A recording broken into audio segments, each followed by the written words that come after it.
Way back when I was just a little bitty boy, living in a box under the stairs in the corner of the basement of the house half a block down the street from Jerry's bait shop. You know the place. Well, anyway, back then life was going swell and everything was just peachy!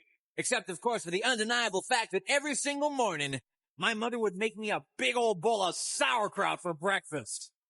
Ah! Big bowl of sauerkraut! Every single morning! It was driving me crazy! I said to my mom, I said, "Hey, Mom, what's up with all the sauerkraut?" And my dear sweet mother, she just looked at me like a cow looks at an oncoming train. And she leaned right down next to me. And she said, "It's good for you!" And then she tied me to the wall and stuck a funnel in my mouth and force-fed me nothing but sauerkraut until I was 26 and a half years old. That's when I swore that someday I would get out of that basement and travel to a magical, faraway place where the sun is always shining and the air smells like warm root beer and the towels are oh so fluffy. Where the Shriners and the lepers play their ukuleles all day long and anyone on the street will gladly shave your back for a nickel. Waka waka doo-doo, yeah. Well, let me tell you people, it wasn't long at all before my dream came true. Because the very next day, a local radio station had this contest to see who could correctly guess the number of molecules in Leonard Nimoy's butt. I was off by 3, but I still won the grand prize. That's right, a first-class one-way ticket to Albquerqueque. Albquerqueque. Oh, yeah.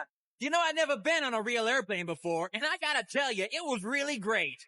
Except that I had to sit between 2 large Albanian women with excruciatingly severe body odor, and the little kid in back of me kept throwing up the whole time. The flight attendants ran out of Dr. Pepper and salted peanuts, and the in-flight movie was Biodome with Pauly Shore. And oh yeah, 3 of the airplane engines burned out, and we went into a tailspin and crashed into a hillside, and the plane exploded in a giant fireball, and everybody died.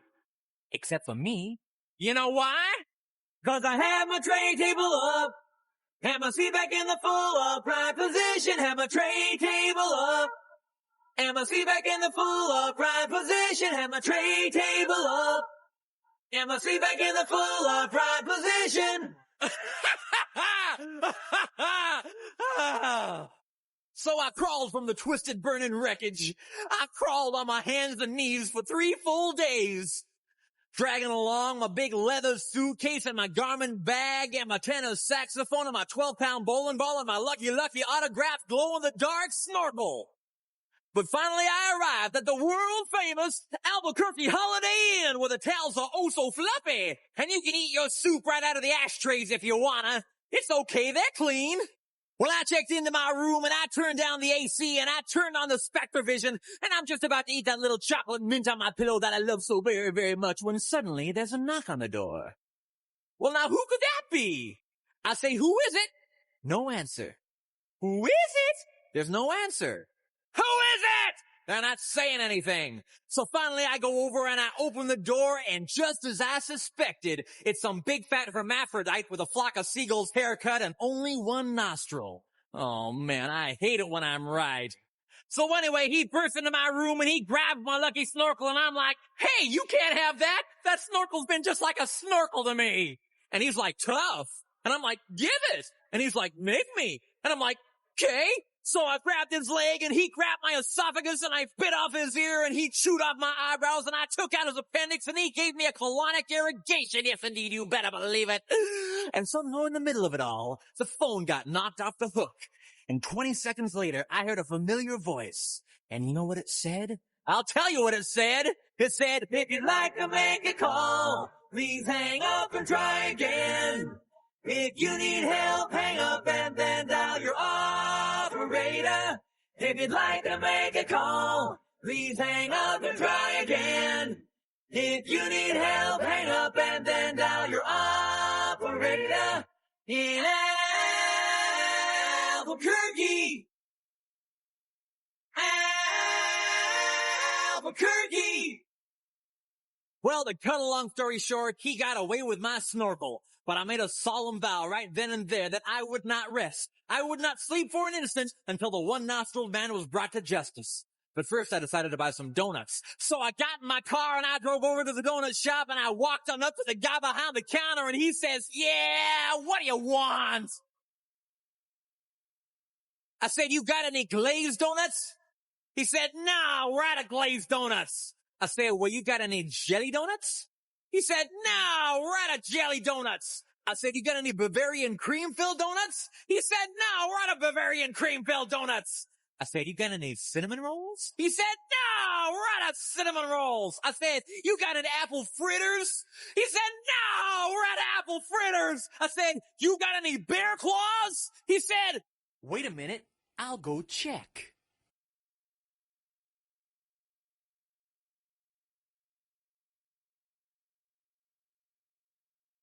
No, we're out of bear claws.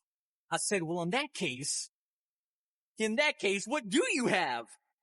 He says, all I got right now is this box of 12 starving crazed weasels.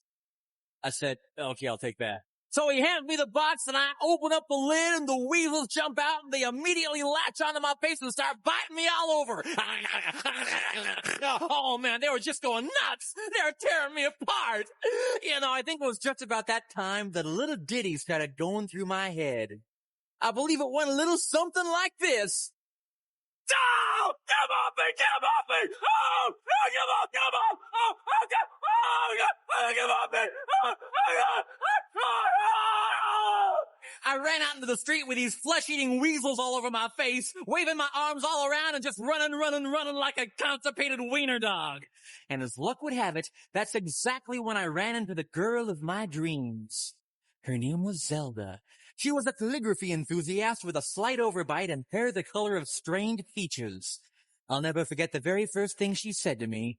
She said, hey, you got weasels on your face. That's when I knew it was true love. We were inseparable after that. Oh, we ate together, we bathed together, we even shared the same piece of mint-flavored dental floss. The world was our burrito. So we got married and we bought us a house and had 2 beautiful children, Nathaniel and Superfly. Oh, we were so very, very, very happy. Oh, yeah. But then one fateful night, Zelda said to me, she said, Sweetie Pumpkin, do you want to join the Columbia Record Club? I said, whoa, hold on now, baby. I'm just not ready for that kind of a commitment. So we broke up and I never saw her again, but that's just the way things go. In Albuquerque. Albquerque.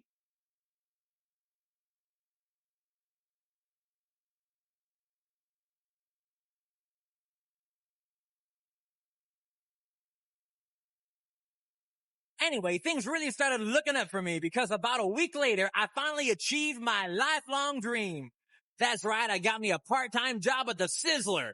I even made Employee of the Month after I put out that grease fire with my face. Oh yeah, everybody was pretty jealous of me after that. I was getting a lot of attitude.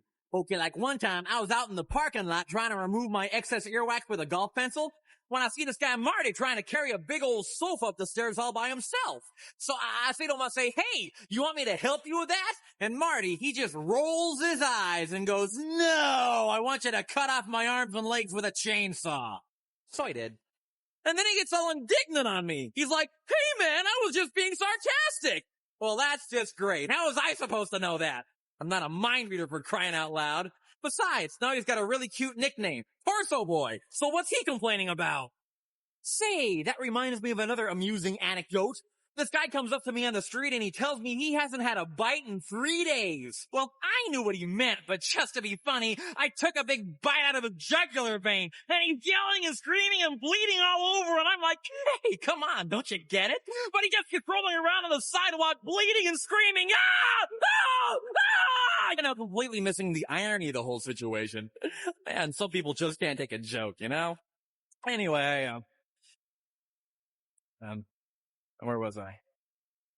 Kind of lost my train of thought.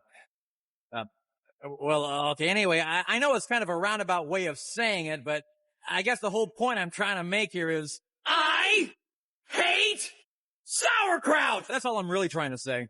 And by the way, if one day you happen to wake up and find yourself in an existential quandary, full of loathing and self-doubt and racked with the pain and isolation of your pitiful, meaningless existence, at least you can take a small bit of comfort in knowing that somewhere out there in this crazy old mixed up universe of ours, there's still a little place called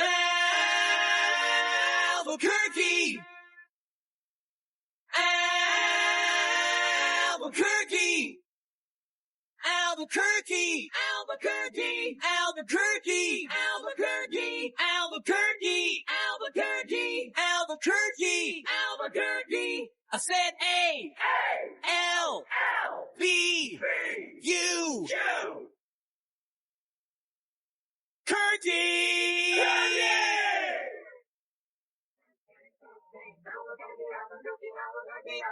Albuquerque, Albuquerque, Albuquerque, Albuquerque, Albuquerque, Albuquerque,